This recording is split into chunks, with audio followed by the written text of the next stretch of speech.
আমার এই ছোট্ট চ্যানেলে তোমাদের স্বাগতম। তো আজ থেকে আমি SSC GD constable previous year GK এবং জিএস কোয়েশ্চেনগুলি আলোচনা করব পার্ট অনুযায়ী। আমার কাছে টোটাল 32টি পার্ট রেডি আছে, একদম প্রিভিয়াস ইয়ার কোয়েশ্চেন, একটিও বাইর থেকে কোয়েশ্চেন না। তো দেখো, টোটাল তোমাদের কাছে আমি 10টা করে ভিডিও আলোচনা করব এবং এই 10টি কোয়েশ্চেনটাই হয়ে যাবে তোমাদের 25-30টি কোয়েশ্চেন। তোমরা কিন্তু নোট করবে, ঠিক আছে? অটোমেটিক আমরা জানতে পারবো যে এসএসসিতে কি ধরনের কোয়েশ্চেন আসে এবং কেমন ধরনের কোয়েশ্চেন আসছে। তো দেখো, আমাদের 1 নম্বর কোয়েশ্চেন কি আছে, যে সংবিধান সভার ড্রাফটিং কমিটির চেয়ারম্যান কে ছিলেন? কি বলেছে?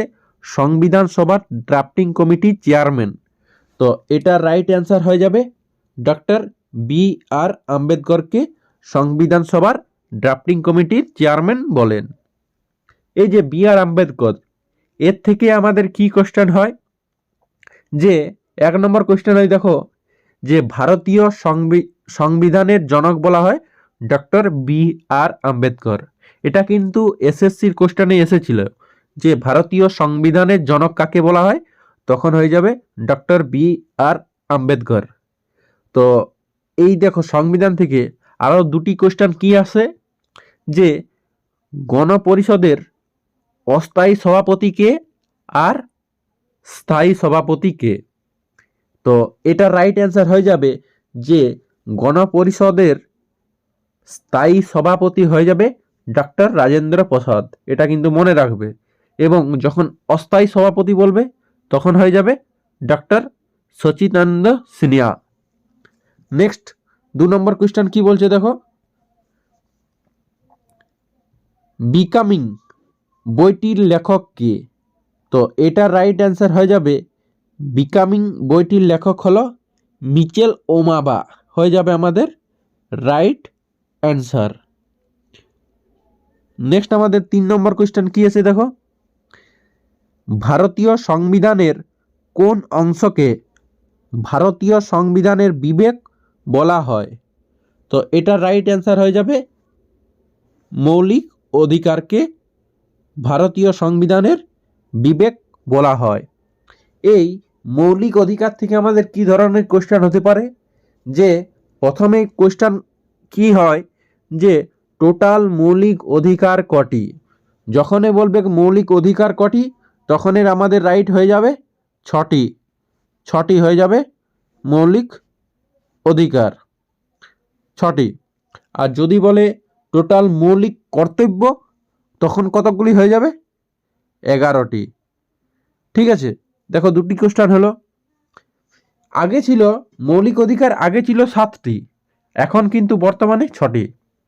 তাহলে তোমরা কোশ্চেন করতে পারো, আগে 7টি ছিল এখন 6টি, তো একটি কথা গেল, যে এই যে 7 নম্বর ছিল, সম্পত্তির অধিকারকে বাদ দেয়া হয়েছে। নেক্সট কোশ্চেন কি আছে, দেখো, 4 নম্বর কোশ্চেন, যে জীবন যাপনের জন্য অপশনে কোনটি প্রয়োজন নয় বলেছে? 9টা কিন্তু সবসময় ভালো করে লাস্ট পর্যন্ত পড়বে, ঠিক আছে? দেখো, এটা কি হবে, যে জীবন যাপনের জন্য অপশনে কোনটি প্রয়োজন নয়? আমাদের শাসন প্রয়োজন, বর্জ্য পদার্থ ত্যাগ, যেমন মলমূত্র, এলা ত্যাগ করা দরকার, আমাদের শরীরে পুষ্টিও দরকার। তাহলে প্রয়োজন নয় কোনটি হয়ে যাবে যোগাযোগ, হয়ে যাবে আমাদের রাইট অ্যান্সার। নেক্সট আমাদের 5 নম্বর কোশ্চেন কি বলছে, স্বদেশী আন্দোলনের সময় স্বরাজ পতাকার নকশা কে তৈরি করেন? এই স্বরাজ পতাকার নকশা কে তৈরি করেন? তো এটা রাইট অ্যান্সার হয়ে যাবে মহাত্মা গান্ধী তৈরি করেন স্বরাজ্য পতাকার নকশা। এই যে মহাত্মা গান্ধী, এই মহাত্মা গান্ধী থেকে আমাদের কি কোশ্চেন হয়, যে মহাত্মা গান্ধী কি প্রতিষ্ঠা করেন? তো এটা অ্যান্সার হয়ে যাবে হরিজন সংঘের প্রতিষ্ঠা করেন মহাত্মা গান্ধী। এটা কিন্তু এসএসসির কোশ্চেনে এসেছিল। নেক্সট আমাদের 6 নম্বর কোশ্চেন কি আছে, ওয়ার্ল্ড ডেভেলপমেন্ট রিপোর্ট কোন আন্তর্জাতিক সংস্থার দ্বারা প্রকাশ করা হয়? তো এই যে ওয়ার্ল্ড ডেভেলপমেন্ট রিপোর্ট কোন আন্তর্জাতিক সংস্থার দ্বারা প্রকাশ করা হয়? তো এটার রাইট অ্যান্সার হয়ে যাবে বিশ্ব ব্যাংক। বিশ্ব ব্যাংক হয়ে যাবে আমাদের রাইট অ্যান্সার। তো এই বিশ্ব ব্যাংক থেকে কি কোশ্চেন হয় যে বিশ্ব ব্যাংকের প্রতিষ্ঠা কত সালে হয়েছিল? তো এটা বিশ্ব ব্যাংক প্রতিষ্ঠা হয়েছিল 1944 সালে বিশ্ব ব্যাংকের প্রতিষ্ঠা হয়েছিল। আরও একটা কোশ্চেন হয় বিশ্ব ব্যাংক থেকে যে বিশ্ব ব্যাংকের হেডকোয়ার্টার কোথায়? হেডকোয়ার্টার মানে সদর দপ্তর কোথায়? তো এটার রাইট অ্যান্সার হবে ওয়াশিংটন ডিসিতে বিশ্ব ব্যাংকের সদর দপ্তর। নেক্সট আমাদের 7 নম্বর কোশ্চেন কি আছে? ভারত সরকারের কোন বিভাগ পেমেন্ট ব্যাংকগুলিকে নিয়ন্ত্রণ করে? এই পেমেন্ট ব্যাংকগুলিকে নিয়ন্ত্রণ করে ডেভেলপমেন্ট অফ পোস্ট হয়ে যাবে রাইট অ্যান্সার। নেক্সট আমাদের 8 নম্বর কোশ্চেন কি আছে দেখো যে পশ্চিম ঘাটের সর্বোচ্চ শৃঙ্গ কোনটি? এটা কিন্তু খুব খুব ইম্পর্টেন্ট, তোমরা স্টার মার্ক দিয়ে রাখবে, ঠিক আছে? যে পশ্চিম ঘাটের সর্বোচ্চ শৃঙ্গ কোনটি? পশ্চিম ঘাট আছে, পূর্ব ঘাট আছে, তো এটার রাইট অ্যান্সার হয়ে যাবে কি যে পশ্চিম ঘাটের সর্বোচ্চ শৃঙ্গের নাম হয়ে যাবে আনাইমুদি। আনাইমুদি হয়ে যাবে রাইট অ্যান্সার। আর এই একটি কোশ্চেন হয় যে এই আনাইমুদিটি কোথায়? কেরালাতে। আর এটার থেকে আরেকটি কোশ্চেন হয় যে পূর্বঘাট পর্বতমালার সর্বোচ্চ শৃঙ্গ কোনটি? তখন হয়ে যাবে মহেন্দ্রগিরি। তার উচ্চতা কত? 1501। তোমরা কিন্তু নোট করবে যে পূর্বঘাট পর্বতমালার সর্বোচ্চ শৃঙ্গ কোনটি? মহেন্দ্রগিরি। এই মহেন্দ্রগিরির উচ্চতা হলো 501 মিটার। নেক্সট আমাদের 9 নম্বর কোশ্চেন কি আছে যে ভারতের কোন রাজ্যের জনঘনত্ব সবচেয়ে বেশি? দেখো এসএসসি কেমন ধরনের কোশ্চেন দেয়।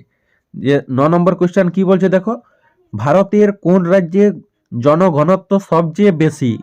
তো এটার রাইট অ্যান্সার হয়ে যাবে জনঘনত্ব সবচেয়ে বেশি হয়ে যাবে বিহার। বিহার হয়ে যাবে রাইট অ্যান্সার।